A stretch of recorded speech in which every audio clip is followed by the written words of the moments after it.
बाद 4-5 फुट हो गया मान लो उसका। और उसके बाद बहुत लोग आ गए और उसने निकालने की कोशिश की, लेकिन बड़ी आग लगी, उसके कारण कोई मदद नहीं कर सकता।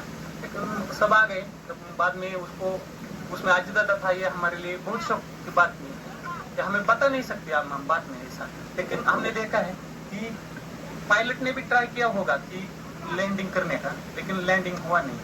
हे बहुत तर त्या माणसाने मी कोणत्या पदावर आहे याचा कधी गर्व नाही केला. कलेक्टरला फोन लाव, एखाद्या अधिक तहसीलदारला सुद्धा लावायचं असलं फोन तरी ते लावायचं. कार्यकर्त्यांना ते म्हणायचे, बारामतीच्या कार्यकर्त्यांना आवर्जून ते सांगायचे की तुम्ही मुंबईला कशाला येता रे, मी शुक्रवारी आहे ना तिथे. म्हणजे त्यांचा वाद ठरलेला असायचा. तुमचा पैसा खर्च होता कामा नये, तुमचा वेळ वाया जाता कामा नये.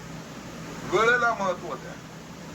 अनेक वेळेला तर असा प्रसंग आला की मी दादाकडे जायचो, दादा मला तुमची भेट हवी, थोडी 5 मिनिटाची मीटिंग करायची. मग सकाळी 6:30ला येतो का?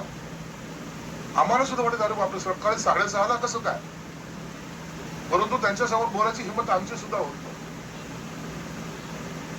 आणि जेव्हा दुसऱ्या दिवशी 6:30ला सकाळी जायचं तर त्याच्या पहिले 6 वाजेपासून त्यांचे पीएचे फोन खणखणायला लागायचे. दादा वाट पाहतात 6:30ला यायचं. म्हणजे वेळेचं महत्व. काफी के ऊपर भी एक बड़ा हादसा हुआ है.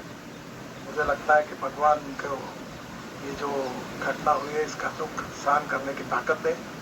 मैं व्यक्तिगत रूप से और पार्टी के तरफ से महाराष्ट्र के इस पुराने सहयोगी को मैं श्रद्धांजलि अर्पित करता हूँ. भगवान उनके आत्मा को शांति दे, यही ईश्वर चरणों में